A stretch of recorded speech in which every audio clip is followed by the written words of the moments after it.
Welcome back to the English broadcast of the LPL. We are week 7, day 1 right now. We're about to be rounding out the evening very shortly. If this is a 2-0 over to the opponents of FPX, who is currently escaping my mind, Rogue Warriors, because they destroyed that game so quickly. It was completely out of my mind. I didn't even know we'd started the second series of the day, Raz, but I actually want to focus on FPX coming into this segment, because talking about them and their growth so far in the split has been fantastic. However, it's not enough now to face down against the likes of, you know, an Invictus Gaming or like a Rogue Warriors. There seems to be a big disconnect there, but they have cemented themselves as a middle of the pack team. Yep, so a lot of it would just be around in the fact that they've focused towards bottom side of the map to be their kind of pressure point alongside the Kazakhs. So that's nice of them, but I just want to see Gimgoon style. That's what I really want to see on him, because he showcases so much strong team fighting from the team, constantly picking up Vladimir even if it's in a bad matchup. I just want to see him have some early game impact champion, so you can play around that really early on. So Sion is a big one. Now, it was banned in the last game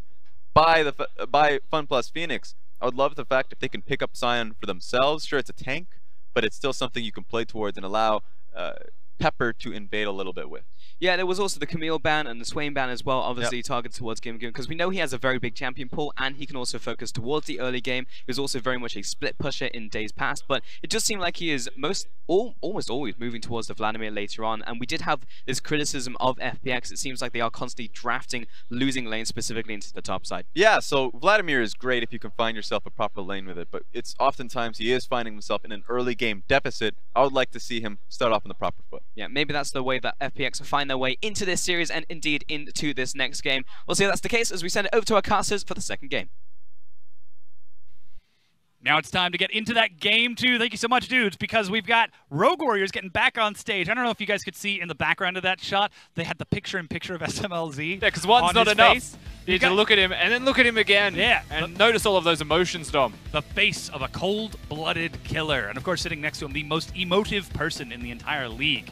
But that's why they work so well. Yeah. And that is why Rogue Warriors actually work so well. Emotions aside, of course, we're not talking towards the personalities of each respective player, but Doinby, the perfect fit for Flawless and for SMLZ. It does feel like this team has been handcrafted to near perfection, of course. Yes. Not complete perfection. They aren't even first place in the league at the moment. Well, but it works so incredibly well when all the guns are firing at the same time. And they definitely were. The Pistons were rolling in game 1. They're just a few wins away from becoming the best team in the league. Of course, that we have them in the conversation speaks to their skill. But now we've entered pick and ban for game 2 between FPX and Rogue Warriors. And with side selection, Rogue Warriors have chosen to take red side in this. And when you look down the line at so many talented players, counterpick makes a lot of sense. And of course, to clarify, FPX also chose blue. So each respective team will not change on the sides of the Rift at the moment. They will just be sticking to blue and red respectively. And that fits Rogue Warriors to a T, getting counter picks. And not just for their mid laner anymore, like it used to be with Doinby, but SMLZ, getting those last rotations, getting those counter picks. Mouse also with the capabilities of doing that. And FPX, they like to prioritize the stronger champions, and they do exactly that. Sion locked in for Gimgoon in the top lane as he decided to ban away the Vladimir. Now this could be a bit of a flex. We've seen it in the mid lane, but likely going to Gimgoon. He's played it before. He's something that he's comfortable with. That being said, Doinby immediately says, rise, rise, done, done. I think the major priority here from FPX is that Sion does not go over to Rogue Warriors in any capacity. And so yes, Gimgoon will most likely be the person playing it. Bing does play the Gallios, plays the tank, so yes, it can flex there, but it should be Gimgoon. Meanwhile, you definitely don't want to give it to Doinby, who will run amok in the middle lane. And still, we're looking now for the answer as Alistair locked in for Killua. Bing looking at that Talia roaming mid lane or something that he's flexed on before. His first few weeks into the LPL haven't been great, but so far since the new year, he's really found momentum with the team. This could be an opportunity for him to try to push Doinby out and claim that lane control. Yeah, again, something we're continuing to see with FunPlus Phoenix is their inconsistencies of their individual player strength, and it feels like perhaps communication is the biggest reason for it, but at the same time, Bing has made individual mistakes. LWX always makes individual mistakes with his propensity to just flash forwards every single time. The only one that's been consistent right now, it does feel like Gimgoon, but in saying that, he picks inconsistent champions that aren't going to have consistent performances on the Rift, so that's another thing that plagues them constantly. Varus locked in to answer against that Tristana for LWX. Another comfortable champion for the two. As that Gwynsu's will be turned around, we're still looking for counterpick for Flawless and Mouse in this next phase. That being said, We know Talia's going mid, so that's Sion up top, unless Sion's support somehow managed to return to the meta when we weren't looking. Hey, don't discount it as a possibility. Though I doubt it. Yes. Of course, you're seeing even from Rogue Warriors bans Taric to be removed. Braum may even follow closely behind as well. Ardent Sensor is a possibility behind why Tarics are always banned, but also just consistent healing when attacking tanks is something that Taric will always excel at, being able to provide lower cooldowns on the heal and the shield, just constantly dishing out protection for your team, and the ultimate being the biggest game changer of all. So it makes you wonder what they're looking towards here, Rogue Warriors. The Taric gone, the Braum is expected removed. What kind of damage are they going to be laying down? And is it something a little bit cheesy, like perhaps that Rumble in the top lane that wants that one big hit that a Taric would so aptly counter? That said, there's a lot of mobility and escape on the likes of FPX. We'll have to see what it's going to be. As you said, Taric and Braum stricken away. Final ban away from Rogue Warriors is Flawless's Kha'Zix. Alrighty, Flawless. We talked about the eulogy of Lee Sin, and he goes for Olaf. So, decides that he's going to single-handedly bring up the win rate of that champion for the LPL with his first Game 1 win, and Shen locked in for Crisp. Yeah, Shen gonna get secured. Now, if we really wanted to talk towards the Sion support, now's the moment for it. But let's not actually dwell on Shen when a Kindred has been locked in here. Hold the phone. You know what? It's like the budget Taric. They've locked themselves in the same thing. Invulnerability, just in a giant circle this time. Pepper sees the Olaf and raises. Pretty much goes all in with this decision, commits to the Kindred. And you don't often see that, but Kindred does have a lot of strengths. Now the follow-up, though, for Mouse is Maokai in the top lane. But what in the what? Quickly allow me, provide me with this information. Kindred hasn't seen professional play in a while. Well, the first thing you have to hit, Dom, is that their composition is completed, and I would call that a never die composition, except for the Sion. You've got a Shen ult, and you've got a Kindred ultimate as well. Tristana will be dealing a bulk of the damage then. In saying that, I don't know how important it is for Triss to be jumping around when they do need to stay very still for the Kindred ultimate to work. Zone control. It's a third carry for the team by having the Kindred there. Someone else that can apply physical damage as well. Something that may work very well, in particular, though, against the Olaf. And the reason that it works so well against the Olaf is that he uses everything. He front loads all of his engage, and Kindred could stand and trade autos, just kite back constantly. And when things get dire, yes, the Olaf benefits from being low health, but no one dies even if he's low health, because everyone stays there due to the invul. Yeah, and then the Lamb's Respite heal just resets the whole fight. And with the likes of that, able to turn things around. Rogue Warriors, they've still got lots of crowd control. They've still got a lot of setup if they manage to find the positioning and force the fight, but it's a single button that could deny that opportunity for Rogue Warriors to stack up and pick someone off. Yeah, certainly could. Of course, Rogue Warriors with their complete team composition. They've got an Alistar, they've got a Maokai, so they've got a very good tank line. They've got the potential of a flank if Maokai ever teleports to those positions, something that Mouse does do quite well. Then they've got a Ryze and a Varus that will be dishing out majority of their damage. Once you hit the mid game, once you hit the late game, of course, Olaf does contribute a ton early. But right now, with that composition, with a decent front-to-back team fighting style that they have, with a lot of mobility they have from the Ryze ultimate flanks, they can FedEx Mouse into the backline if they want for some easy flanks. There's a lot of creativity in their composition, but they're against a wildcard, a spanner in the works, and who better than FunPlus Phoenix to be the ones throwing that spanner at Rogue Warriors? A creative pick for FPX. The question is, will it be enough to take them to Game 3, or will Rogue Warriors close us out here and now? They don't love anyone. There is no longer love in the stadium. A tragedy, but one that will not be forgotten. That is the first Kindred here in the LPL, no surprise, as it is a very uncommon champion to see, heck, even in solo queue. I think the only Kindred that I have seen is actually from the Oceanic Pro League. I was watching Juice play it. So. Still, we already see some initial trading onto Bing on top of a ward as Ferris just steps forward. Pepper already marking his target onto Flawless, who, again, taking that undertow with blue. The same side starts for these teams. We'll see if Rogue Warriors, particularly Flawless, goes for the same route, or if he decides to change things up in this game too, as he now knows he is being hunted. Yeah, now one thing that Kindred's always run into with a spot of trouble is their mana pool, generally hopping around a lot, but you will expect him to be starting on the red side. My question here is if he goes from red to Raptors to blue buff, or he just goes red to blue and does a half clear and then contests the Scuttle Crab as well. Of course, Kindred, note, definitely wants to go to Scuttle Crabs early as she is designed to get the marks and constantly output that extra damage that she gets from that. So it's a bit of a lucky dip with where she goes, and as you can tell, red to blue, prioritizing that mana, that level 3 and topside Scuttle Crab, on the chance that that is her Scuttle. Flipping the coin on whether or not that's going to be early on. Shadow Dash connects with SMLZ as he just trades some auto attacks with the Aftershock. Meanwhile, LWX will also step forward. That fleet footwork should provide a bit of regeneration. Scuttle Crab going to be coming up very shortly. And Kahlua also stomped the ground in frustration down there in that bottom lane, Dom. The Shen does need to be aggressive early, does need to make that work super early before the Alistar starts to turn online. As we are going to take a second, of course, to look at the runes here for Pepper. Going towards Precision in the primary tree.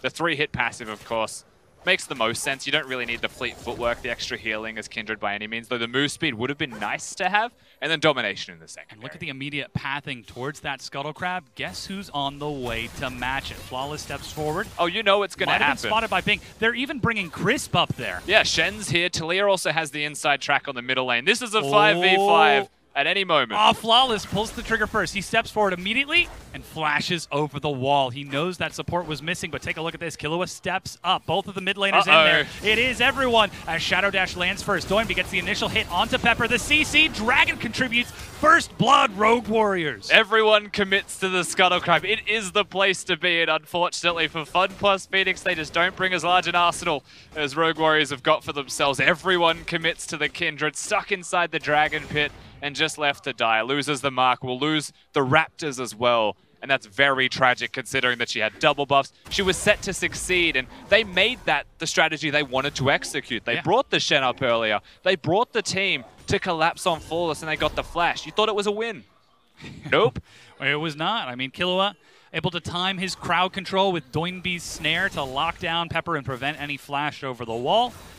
And as that happens, that's double buff onto SMLZ in the bottom lane. What's already a difficult matchup for that Tristana just became a lot more painful. That said, well, you can see Chris is actually stepping in. Killua, they know he's got no flash. He'll resets it, knock out of mid-air, but he still goes down, and SMLZ tries to trade back with a few shots of his own. SMLZ steps forward, teleport. That's still going to be healed by LWX, and it is canceled by Doinby. Yeah, cancelled at the last second. The threat was there. The heal was even expended by LWX to close some distance. He chooses to heal opposed to flashing because he wants to stay in the lane as well. So if he flashed away and stayed low health, there might have been extra threat from SMLZ with the double buffs, the constant poke there from a poke AD carry. Pepper showing some great knowledge of Kindred. Knows that with the other Scuttle still up, just has to time his path towards it, and still ends up with his first mark of the game. So still demonstrating quite a bit of comfort on the champion. We'll see if he can try to turn around that first blood mistake. Unfortunately for him, whilst it was a mistake, and the gold actually goes over to SMLZ, not just the double buffs, that'll put the bottom lane slightly ahead as well. That extra influx of golden experience does mean a whole bunch to Rogue Warriors in the 2v2. Yes, he'll still be okay, but he's against the jungler that has a bit of tempo on him, a bit of control, may get an extra recall off with an advantage on that recall, the boots being the advantage that you'll note as well. So there's actually a major lead for Flawless in the jungle by being able to take the Raptors, get a free recall, and a better timed recall. Everyone winning from Rogue Warriors, except for the teleport being cancelled by Doinby. Just doesn't have the summoner to contribute for the moment. For the time being, though he is still holding down that fort in the mid lane, Dark Seal and a refillable as his waves get pushed in, even channeling the recall just in case he does get the chance to go back. But Bing trying to demonstrate control in that mid lane, something that he's struggled with in the past. When he's got it, FPX look great, but Doinby's giving him a run for his money in this series. I think ultimately what we're looking towards now for Rogue Warriors side when they have that slight edge on the tempo is hitting level 6 for Flawless, utilizing that level 6 to probably just dive the middle lane. Bing's constantly trying to push and perhaps threaten the leave on the lane. He has got a cleanse, but a cleanse isn't going to save you when Flawless gets level 6. He's got the Predator available on his boots, and he's going to have a smite to slow you down, the Chilling Smite available for himself. So that is a very easy lane to kill. In fact, he's doing it at level 5. Oh yeah, racing down towards the mid lane. Doinby starts the fight flawless, lands the undertow. Doinby forces the flash with a quick spell flux, but in the bottom lane, you can see a gank is being set up by Pepper. You know what that means though, Dom? While we're looking at mid lane still. Another Raptor gets taken. Oh no, it means he's coming back.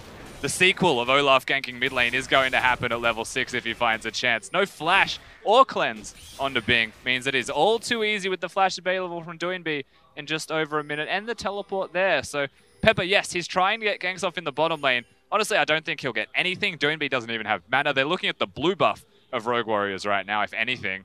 And I don't think Pepper can afford to do that when Flawless is so far ahead of him. Oh, and just as it happens, Pepper steps forward to look for Scuttlecrab. He's got Smite, and he gets it. Second stack. Yeah, Flawless doesn't have Smite. Yeah. That's a big win there for Pepper, being able to sneak in and sneak out. Still, that's 2 stacks on that Kindred, slowly but surely. It's just a matter of the time before the Hunter catches their prey.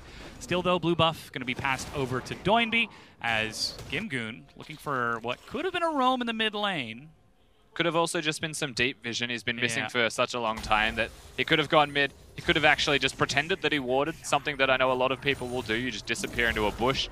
And either they're ganking, they're warding, or they're hiding in the bush, and you can't definitively say which is the case. You can see a control ward in the river for Gimgoon. The perfect example of why that could be possible. That's where we see that Scion lane control. Teleport for Mouse to get him back as he's going to try to match the items in the lane of the likes of that Scion. Now we see Doinby actually walking over to the blue buff as Bing will take it. River warding. Yeah, just trying to maintain vision here. Now Rogue Warriors, they're taking this game a bit slower. No very early aggression outside of that skirmish over the first mark. Notice, of course, where Doinby is placing his vision and while they're taking this slowly is because Scion is level 6. We mentioned that he could be ulting mid lane. Well, now he's going to be spotted from either the Scuttle Crab that Doinby took or the control ward that he was able to place down. And that is a lot more time than placing a ward in the side bushes of mid lane. There's a lot more opportunity for them to react to the Scion, but it makes it harder for someone like an Olaf to get a gank off unless he places a control ward, which he has, and he's feeling it. That's the Predator. He's going in. Doinby rides the Realm Warp to catch up. Seismic Shove is sidestep. Pepper is there, but only level 5. This one kill is about to turn into 2. Pepper over the wall. Doinby flashes. Bing is almost bottom lane. Stand united, but Bing still goes down. Another kill for Rogue Warriors. They don't get themselves the second kill. I don't know if that was a failed flash from Doinby going over to red buff, or if he was actually flashing forwards. But either way, it was a blessing the Shen ultimate came in to try and keep their mid laner alive, and the damage was there from the Rise. It suffices. They get themselves the kill, and as you would expect, they push where they have a strength, not necessarily where FPX are weak, and we get to see a trade that happened down in the bottom lane. Yeah, oh, this is timed almost perfectly. Crisp steps forward. If he wants to use his ultimate, he has to trade. Smelzy leaps forward, and they actually do kill the bottom lane of Killua. And the advantage there is that they were able to use the Shen ultimate shortly afterwards, try and help their mid laner, and it could have actually been a best-case scenario for FunPlus Phoenix if that were to work out perfectly, but nope, their mid laner still dies. However, they have equalized and found themselves with a strength in that bottom lane 2v2, capitalizing on Killua. So I have a theory, and it's that Killua's level 5, and not level 6, where he wanted to be, whereas Crisp was. Lack of that unbreakable will. Expert theory. Yes. Yes. Absolutely. It is after a theory only, after all. With an experience advantage. And with Alistar not being 6, he is much more susceptible. There he goes. Now he gets level 6. Caught by the CC, and suddenly this trade is a lot scarier. Still heal, ready for LWX. So the piercing arrow doesn't quite catch him in midair. Of course, major parts of this 2v2 trading, Dom, the pattern that matters the most is if the Shen hits the taunt and has the W available, or if the Alistar hits the combo and is able to get that one off first so that Varus can step up and do damage. A lot of the trades we saw earlier in the laning phase was just Shen hitting SMLZ while Killua's zones. Now they can contribute as a 2v2, and Rogue Warriors, they're sick of 2. They're going to bring 4, maybe 5. Mouse is ready. He's got a teleport. Bringing the whole family to bottom lane. The first Arcane Blast hits onto Crisp. He's able to bounce off of the minions. Already you can see Flawless being pulled away as he wants to control the Scuttle Crab. Pepper just outside of vision, but still Rogue Warriors play it respectfully and instead just focus on denial here. Yeah, they deny a lot of vision at the Tri-Bush. They force Pepper to perhaps the bottom side of the map, but he can't get through all of the vision that he's set up there from Rogue Warriors already. He's got 2 wards to clear if he wants to actually step up to the Drake, and by the time he gets there, it's already gone. And unfortunately, he just has to clear the vision and walk away with 1 Drake missing. No trade. Good guy Flawless, even giving over the Scuttle Crab to his mid laner for gold. Ooh, do they have the timer on the flash? Realm Warp is going to get Flawless in. Or not, as he decides not to take it. It'll get one of them in the end. Yeah. They'll take the damage. I could swear he was in it. Yeah, I know, me too. I feel like that's happened multiple times this weekend. Anyways, still 2 for 2, 1,000 gold nearly for Rogue Warriors as they're just scaling up, playing their lanes. 40 CS advantage for Doinby. He is doing very well in the middle lane. He was actually about 10 to 15 up himself just from the 1v1 laning before there was any real presence coming out of the jungler of Rogue Warriors in Flawless in this case. But He's able to influence it. He knows where to be. The Predator is available. That's the Predator. Oh, they're Doinby gets diving. sped up. Chilling smite, but Flash. Flawless decides not to go for it. Pretty much off cooldown. You have a flash. You no longer have a flash. You've got a cleanse. You may need to use that in the next coming minutes. They are threatening him constantly. Pepper looking for Mouse up top. He flashes under the turret. Nature's Grasp. Good Pepper cancel. sidesteps forward. Mouse is still going to be the target here. Gimgoon dodges around. Knockup is timed, and they lock down the kill. Unfortunately for Maokai, where he lands is still going to be in range of the knockup from Gimgoon. The Scion will lock him down in the end. You actually have to W and then walk forwards a little bit and try and animation cancel the remnants of the W. You can't use a spell, you can't auto-attack, but the timing was perfect from Gimgoon regardless. They secure themselves a top laner, and Pepper, he gets himself the kill as well, which is massive for the Kindred. Yeah, finally a third stack. Still, though, his target is the likes of Flawless, and he has not been able to get any action on that Olaf, as Flawless is just running around, shepherding Doinby around the map, controlling both his jungle and the river almost completely. And though we do see a kill advantage for FPX by 1, they are having a difficult time in this match. And slowly but surely, Rogue Warriors are just playing their laning phase out. And it's important to point out the dynamic shift of the Rogue Warriors. Again, for the past week and a half, maybe 2 weeks, we've seen a complete and total focus towards SMLZ. They said he's been playing well in scrims and on stage, so they set him up to succeed. And it could just be as simple as scrim results. Doinby might just be having a berserk week. He's going insane. So now they decide to put the carry focus back towards him. That's actually reflected through the jungle and the mid lane working as a 2v2 as well. And now they go back towards bottom, which is the tried and true, I am Doinby, I'm the one carry on a team type of style. Yeah. But this time around, SMLZ is still playing well. They're just focusing around Doinby and Flawless, and you'd have to imagine this is their adaptation to the new patch. Oh no, Flawless. Oh, you monster. Predator on cooldown. Flash Undertow Cleanse is only going to do so much. Shadow Dash is almost there. Oh, and the Kindred. Lamb's Respite over the wall. Realm Warp to get Flawless out of there in between the hitboxes. Ignite ticks, still and dead. Crisp still gets the Oh, kill. that's so unfortunate. He was in a Venn diagram of life and death. He didn't know where to go, so he stood in the middle, and the Ignite was enough to secure him in the This end. is the part where you die, and this is the part where you live. Oh. Oh no! Oh, LWX is being ganked bottom. Look at the damage. He flashes away. He's still got the heal, and Crisp is going to tank this in the front, dodging a lot of the damage as Killua goes low. Teleports in. Is going to get Gimgoon into the fight as SMLZ uses the heal. Mouse is there to try to stall this. Weaver's Wall is going to get them into the fight. LWX goes low and will go down as Doinby joins up too. That's 3 kills for Whoa. SMLZ, a triple. He's and still what going. could be a quadra as he is firing across. Are they just going to dive onto Gimgoon? They certainly are. And oh man, Gimgoon does not stand a chance. Knock up a quadra kill for SMLZ. Now they're going to run away from dead side. Looks like they're all okay in the end. Rogue Warriors, massive work through their AD carry. We said he's still performing. Well, that's proof in the pudding right there. They get a very successful dive. What started off a bit shaky when it turned around. Crisp comes in, and it actually looked like they might have been able to turn the fight, but no. Rogue Warriors, they get it. They get the turret at the end as well, and the Just Desserts is there for them. SMLZ gets a solo turret. Solo gold on the first structure in the game. Of course, we get to see that dive as it kicks off. Note the jump is gone, so you're able to flash forwards if you're Killua, and unfortunately for LWX, it doesn't actually save him with the ult direction. Now, the W buys a lot of time there from Crisp, means the stun couldn't actually go onto him. The unfortunate thing through all of this, LWX can't really afford to auto-attack, and SMLZ, even though it was a taunt, still has his Guinzu's Rage Blade procced. He's still got the max stacks on it. He's able to contribute maximum damage output. Doinby gets here. They're able to put in some serious work as the rest of Rogue Warriors hard carry the remnants of this team fight, and they find themselves Gimgoon. The knock up to try to stall it out. 4 kills for SMLZ. Look at that. He was sitting on just the Guinzus before. Now he's got boots and the completed Runons, whereas poor old LWX hasn't got a single completed item to his name.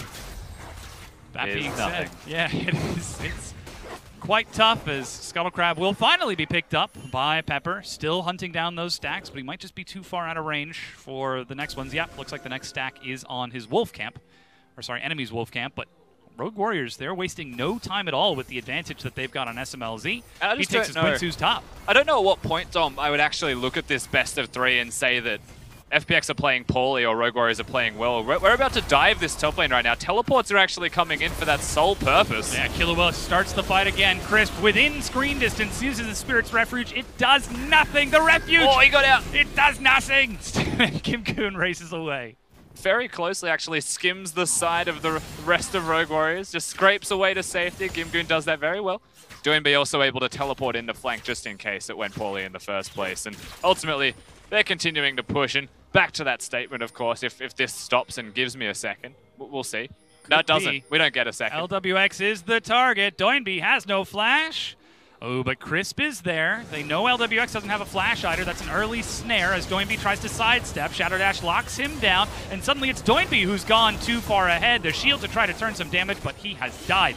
And Pepper will chase Mouse all the way back home. Still, though, we're seeing the trade for Rogue Warriors. They've turned onto the Rift Herald, and they're pushing mid. Yeah, they will trade in the end. They'll get themselves an objective, but unfortunately, the bottom lane outer turret should go down. Gimgoon is going to come mid lane and save that structure from dying as well. Don't know if there'd be any threat on diving mid lane. However, Gimgoon is just trying to spook them off. And still, it looks like the Drake actually going to be secured by Pepper as well. So ultimately, if they get the turret, one wave left, then they'll trade up. Yeah, they will. Trying to break down that tier 1 in the bottom lane. LWX, no explosive shot just yet. Finally chucks it out. Dragon and a tier 1. So Flawless steps into the river, that water walking to help speed him down there, but instead just hands over blue. And the recipe is simple from Rogue Warriors for the next couple of minutes. They go to Rift Herald, so they're probably going to place it mid lane for the mid lane outer turret. It is the best turret to break with that Herald as well, as that is one of the hardest turrets to take, particularly against a Taliyah. Now, to do that, they've got a Varus ultimate that they could threaten with. They've got an Olaf or a Maokai they could threaten a dive with as well. And the Rogue Warriors special would be to bring 5 people mid lane to execute on that play. But FPX should know that. It's pretty clear what the next plan will be for the Rogue Warriors. And they've got a Taliyah, very good at clearing waves, very good at actually using the ultimate to cut people off. They've got a Shen to keep people alive. But most importantly, they've got a Kindred. They can stop you from going in on that turret by standing just in front of it if need be. But the concern there is taking a 5v5 against a 6-0 Varus. It's quite scary. Now he's got red buff as well. He's been sitting on that gold for quite some time. So we did manage to finish off that other item. Already you can see Mouse roaming towards the mid lane. Doinby has blue buff. But from FPX perspective, in this case, how they defend the turret, use the banner of command bottom lane, bring the Scion to mid lane, and actually stand there and be a tank to soak before they actually get a chance to use their Herald. Now, he does have the ultimate, I believe. He could just barrel down mid lane, but the turret's already gone, so Herald's just a bit of a wash. The whole conversation is voided because... Where'd it go? A moonwalking Herald. Bit confused, though. That does mean that Herald will tragically be wasted. I think she shuts her eyes when she charges at a turret, so he's very confused. Opened on the charge, like, hang on. Oh, Flawless has found Gimgoon. Remember, though, Olaf doesn't have any CC. If he can get far enough away, he can just try to teleport away or perhaps even turn the flight. The rest of Rogue Warriors are there. They've managed to catch up to Crisp as it's a 1v1 between Gimgoon and Flawless, but the fight in the front, Crisp flashes away as Killua tries to engage. Pepper eats a huge nuke, but is still alive. That Lamb's respite buys some time, but Mouse over the wall. There's only so far he can go. Gimgoon joins the fight, but Killua knocks him out of the decimating smash. He's now turning for another one, but he's knocked away again. Great play from Killua, and they will finally trade down that kill as it's chaos across. SMLZ is firing, looking to finish it off. Doinby will survive on the back. Mouse trades his life, but in the end, it is 3 for 2. It's still one of those scenarios where Rogue Warriors didn't outright win a fight. It was actually very close because they executed on it a bit awkwardly. Flawless lost his 1v1 against the Gimgoon, who then just ulted down the river, and the Kindred ultimate was very good. And they started the fight of catching them, Rogue Warriors. So considering how close that fight was, that's always that cause for concern, but they were just far enough ahead in gold, just far enough ahead in items, and able to utilize those leads to get themselves a decent fight. Now, things turn here. Rogue Warriors were looking for Scion, and they literally have to turn around because of the presence of Bing, the presence of Crisp being there. And from this point, they're like, okay, Rogue Warriors, they've pretty much killed everybody. They go to the Scion, but they haven't noticed where the Scion is because he's just done a loop-de-loop, and he's ended up at the blue buff, and he's come into fight. So now battle stations, tank-on-tank battles are going to happen. And Mouse is pretty strong. He's not going to have a bad time surviving through any kind of fights that happen. And the carries of FPX, again, they don't just focus the tanks. They don't like doing that. So in what was meant to be a traditional tank versus tank battle, you know he's flashing forwards. Absolutely. Without fail, will die flashing forwards. That is the LWX way. And we talk so much about him being the shotgun. And fires the shot, but this time it will buck back and kick him in the face. He does get a kill at the cost of his own life. Still 3-2-2 as Realm Warp is used. Look at the whole team. Ooh, they don't quite all get in there. Killua still going to catch up to Bing. Cleanse and Flash gets him to safety. Teleports to get Gimgoon to join the fight. And Lamb's Respite not back off of cooldown just yet as, whoa, Flawless gets absolutely I think flung. they want to fight this. Oh, they've caught LWX. They know he has no flash, but they cannot catch up. Gimgoon has them in the corridor. A two-man knockup. Pepper on the side is trying to get in, but Flawless zones him away. Still, it's that front to back that Rogue Warriors are able to enforce. Sion has very good range on his spells to deal with Varus' range. Now, Baron is actually currently going to get threatened by Rogue Warriors. I don't think they want to do the Baron. There's a lot of low health bars, especially on their support. They've been spotted. The bait has been called. The bluff has been called. Rogue Warriors will now probably start it. Already they're attacking onto it. Killua goes around the side to potentially look for a flank. He's falling back. Gimgoon in the front. They turn now. Gimgoon in the front, but Mouse snares onto LWX. He's dead already. They turn onto Gimgoon, finishing off the tank job that they started earlier.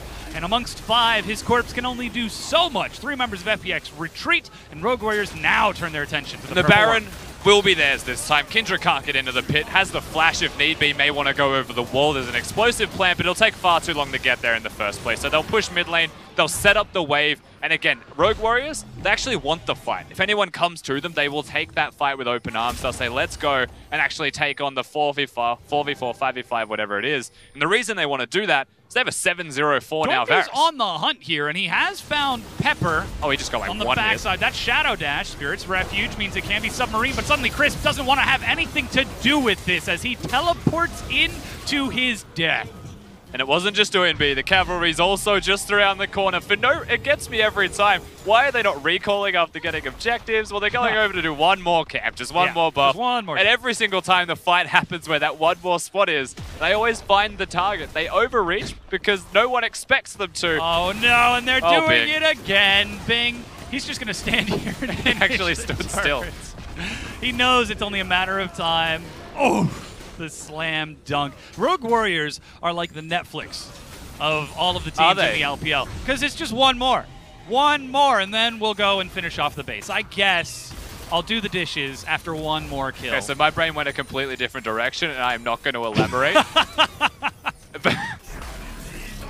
Oh man, they're turning on SMLZ, and now he's just firing happily. 3 items, and he is doing so much. Spirit's Refuge denies all of his damage, and he gets shut down. Look at that damage, it's crazy. As Killua retreats, and Mouse is running for his life, but now the cavalry is here, and it's only Doinby. But still, it's enough. He scares them away, snares down onto Gimgoon. Another follow-up from Mouse. They've locked him away. They continue to dive, but it's 3 versus 4. Flawless is about to catch up, and suddenly racing in Righteous Glory, a righteous finish, and still zoning the rest of FPX back. Yeah, it'll push them back. They'll still get the turret even without SMLZ, their AD carry. Now, you might be wondering why Doinby would run at 4 people by himself, but not only is he fed, he's also one of the few Rise players that will rush a Righteous Glory as one of his first 3 items. So he's actually super tanky. He's not too afraid of any damage coming out of LWX, and they have put Bing so far behind that Righteous Glory is actually a very smart move here from the Rise. Closing distance on the Tristana who wants to jump away, and constantly being able to catch them and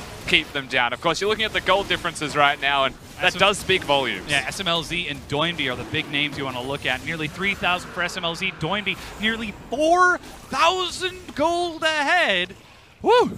That's almost all of the gold advantage that Rogue Warriors have, and it is doing a lot of damage for them. Just take a second. Items. Look at the items that are actually different here between them. There's the Seraphs, the Rod of Ages, the Righteous Glory. That's all there. 10 stacks for on Doinby. the Dark Seal. But then, meanwhile, you just peruse over towards Bing's items, and he does have a Ludens. Oh, he has that's actually the Ludens. Weaver's wall. Yes, he does. Oh man, Chains of Corruption. They're pinned against the wall, but still, they don't want anything to do with this. Doinby is going to teleport in his Flawless, races forward and catches up. Gimgoon already dead, and Rogue Warriors are just steamrolling over this. Doinby is leaving no one left alive along with SMLZ, and LWX is just going to sit and watch as the Bannon minion fires across. Oh boy. No one is safe anymore, Dom. LWX, even though he is alive, is not in a safe position. He does have a rapid-fire cannon. He may step up. There's not a lot of crowd control to kill him. In fact, they're just going to flash pound the ground angrily as an assertion of dominance. They are the alphas. LWX still jumped away, though. It worked. It absolutely worked. Still 1 member left. Crisp is back up. Rogue Warriors could be trying to end the game with Thomas the Tank Minion and they're turning onto the first Nexus turret. Finally, Crisp is back up along with Pepper. He steps forward, but oh man, managed to get the Shadow Dash onto Doinby. The fight is broken out. Spirit's Refuge is not enough. Lamb's Respite is used preemptively and for little to no reason, but still, Rogue Warriors respect it and back away as LWX thinks of chasing. Yeah, he jumps forwards, and they're going to get out. Are they backdooring? Oh, no. Oh, no, they're retreating. Okay. You calm down. I was about to be very excited. Not going to happen. They do go back to base. They've got a lot of money to spend, of course, so they will go and purchase all of those items they have earned by pushing towards the mid lane and getting that inhib. They'll also just wait and, you know, slow it down a little bit more to get some super minions barreling through that middle lane before they ensue any further pushes. Now, the engage in the middle lane, it looks like FPX are trying to collapse. They brought everyone here to try and fight, but Doinby is the member to watch with Flawless because they just both Righteous Glory and they both just sprint at the opposing team. No matter how hard you try and run away from that, the Righteous Glory will catch you. It's Discount Scion. Olaf racing down. Teleport for Mels. There you go. It's a Brolaf composition. I can't say it like you can, but Righteous, there's 3. Oh, Righteous. Yeah, that's the one. Yeah, the Demacia Brolaf. Yeah. I got you. All right. Triple Righteous Glory. Holy cow. Rogue Warriors are riding this wave. They are hanging 10 in this game. And FPX are like, yo, stick wave, bro, but let me catch some. quit hogging the ocean, dude. They said they had the inside on the lane. inside. Anyway, let's not continue down the surfing jokes. conversation. All right. Weaver's Wall coming across. Killua was actually left on the far side of the wall, but I don't think they want this as he gets knocked back. And still, that's how did he get back there? Killua now goes in for the fight, and this is Doinby racing in. There's only so much FPX can do, only so much damage they can sustain, not only to their health bars, but to their pride, as it's again 4 kills for Rogue Warriors. And that will be the game over, you would have to imagine here. Dom Gimgoon locked inside his base as a tank Rise just machine guns him. Game over. And certainly as the Nexus turret falls, and Rogue Warriors advance to 9-2 in the standings. Distancing themselves just a little bit further from RNG and trying their best to catch Invictus Gaming. It's a hard group to be a part of here if you are Rogue Warriors. The higher you can stay in those standings, the better your playoffs run will always be for yourself, and they are taking the necessary steps towards that victory, exploiting FunPlus Phoenix. The weaknesses on that composition, the weaknesses in the players in the team, all of it was attacked by Rogue Warriors savagely. Absolutely. I mean, the Discount Scion absolutely worked out. The mobility from the team, you could see handshakes all down the line. Some big smiles from Doinby and to Bing, despite how rough that laning phase must have been. But as it is, Rogue Warriors once again, for the 9th time this season, step to the front of the stage and take a bow. And I am curious to hear what the analyst desk does have to say about the Kindred decision, because ultimately, I feel like the problem wasn't solely on Bing while they camped him to high heavens. It was that a Kindred couldn't really contribute to being there in the first place. And I do feel like another jungler maybe could have had more impact around the middle lane, especially the levels 1 to 5 to try and keep mid lane more in it. Ultimately, they picked themselves for a later stage in the game. They drafted themselves more for a team composition. And things went awry very early with what happened in the River trade, of course, and that did actually set the ball rolling in a lot of lanes. Yeah, and of course this comes back to that jungle-mid synergy. So often we talk about it, but Rogue Warriors seem to be the best exemplification of what happens when it goes right. They're all across the map. They're able to affect nearly any lane they so choose. Even when they're both bottom lane, they race mid before you can expect it. They are one of those teams where you sit there and, you know, you're watching the LPL, MSI is not too far away. I don't want to get excited about Rogue Warriors. I will not get excited about Rogue Warriors. They cannot snake me. Ooh. They cannot get this far into the split and then just start to fall, to dwindle in performance and everyone else gets better around them. But, I mean, this performance, this best of 3 series, it was clean. They were very ready to play, and they just destroyed FunPlus Phoenix. 16,000 gold in a 29-minute Game 2, even faster than Game 1. And Rogue Warriors are so fast at accelerating the pace of those games. Look at those aggressive spikes. Not 1, not 2, but 3 times. Yeah, certainly the case. They love their Baron plays as well, but it's not just the Baron, it's everything leading up to the Baron. The decisions to camp the mid lane, the place to focus on the map, knowing full well that if you unlock Doinby, you'll get him to come to bottom lane. And ultimately also showing that they can play around their mid lane like they did in Game 1, or they can play around their AD carry when he starts getting fed as well, like in that second game. But ultimately they're all just carrying in the end because they were all getting very fed. They certainly were. An excellent performance from Rogue Warriors, but Meow, it's time for our analyst to break down that series. Thank you, Dom. Great cast on the day, apart from all the meows. Stop it with the meows. Stop it. Actually, stop it. And now we have that over the way, we can talk about the draft here. And we've had a lot of firsts today, Raz. We've had a Jin come out. We've had a Kindred now in this game as well. So I'm just going to give you a second to talk about that Kindred and why maybe we haven't seen so much of it recently. Okay, so it's incredibly risky. there you go. So let's move on now. But seriously, Press the Attack got nerfed, so that's a big one where you used to have the 12% amplified damage immediately afterwards. Now it's 4% goes into 12%, so that's a bit of a hit towards Kindred. But, of course, it's a red smite jungler. So it's a red smite jungler in a no green smite world. That should be a positive. The only problem with all of this got stalled out in the red smite. Just a little bit. The one back you have because of the debacle we'll talk about soon enough.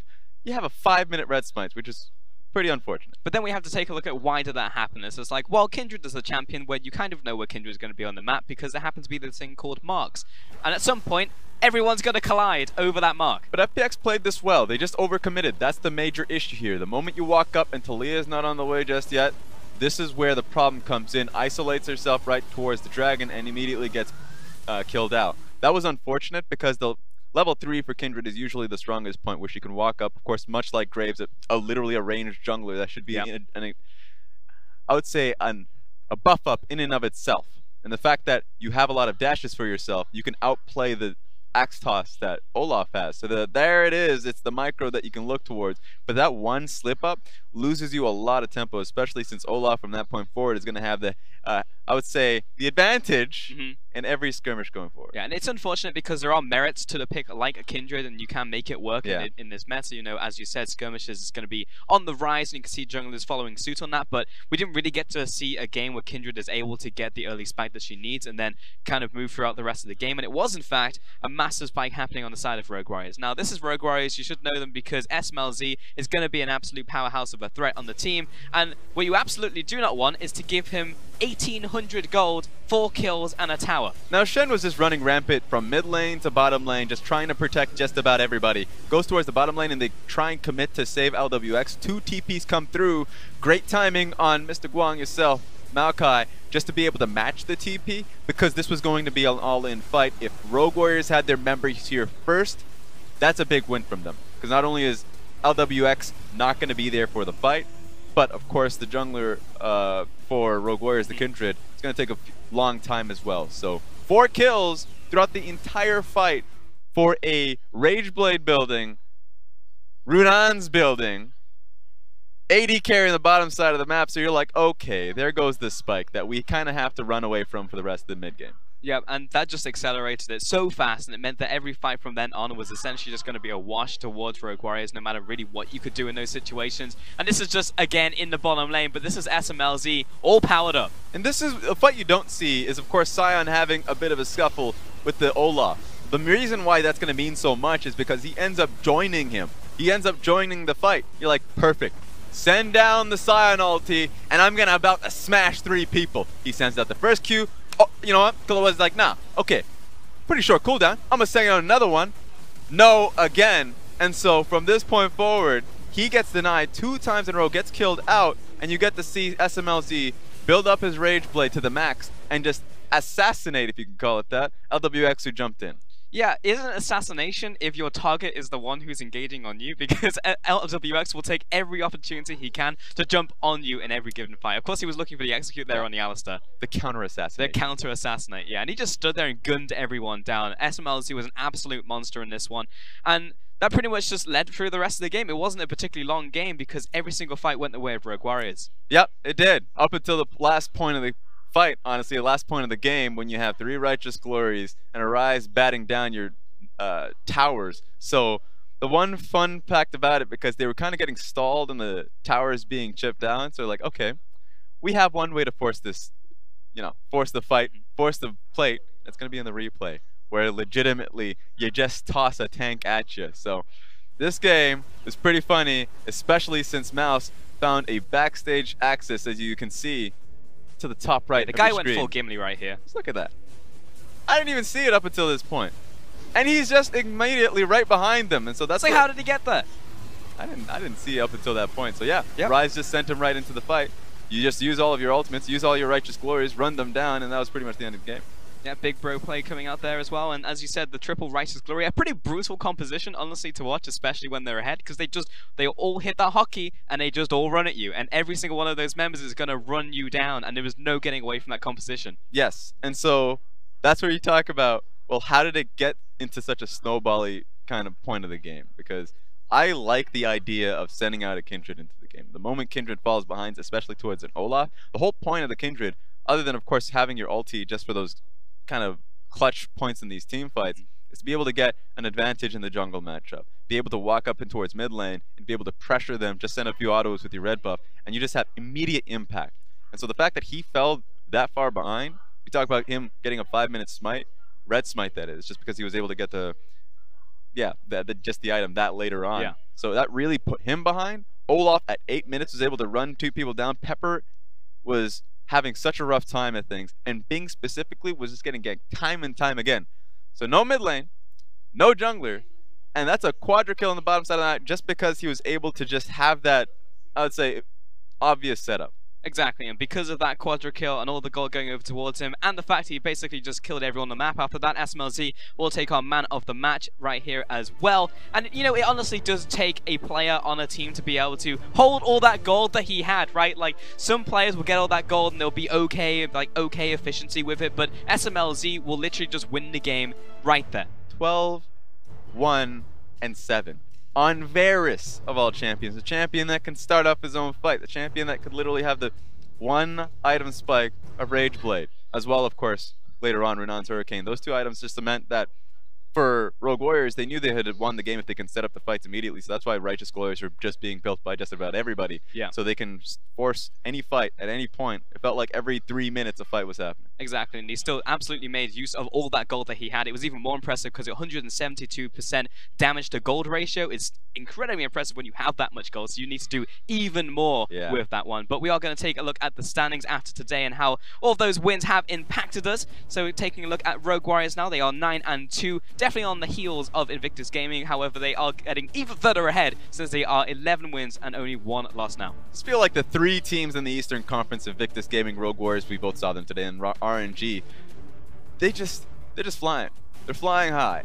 And it hurts for Jingdong. They're trying to cling on to anybody. Just say, please, someone take me to playoffs. And it looks like Sinning Gaming is the only real hope, unless if RNG slips up. Yeah, they are trying desperately to make something happen. Likewise, FPX as well, trying to scramble into the Western Conference, try and get into those playoffs. But we also have our match of the week coming up later this week, where we get to see some of our top teams clash. It will be Rogue Warriors going up against Invictus Gaming. Snake Esports. Snake Esports. There we go. So I looked at you, and for some reason your face said Invictus Gaming. It's not Invictus Gaming. It will be Snake Esports coming in this one. And of course, again, 2 of our top teams. Snake have looked incredibly dominant. Seems like the Snake Pit is just become the Snake Den right now. Like no one gets out alive. We saw FPX at the very start of the split, and then barely anyone else has been able to win against them since then. Yeah, and that's why you need to focus onto the Snake Pit. We already see teams after teams trying to take that victory, and it feels like SOFM and the mid laner of Guokwo always finding that they can get the lead earlier on.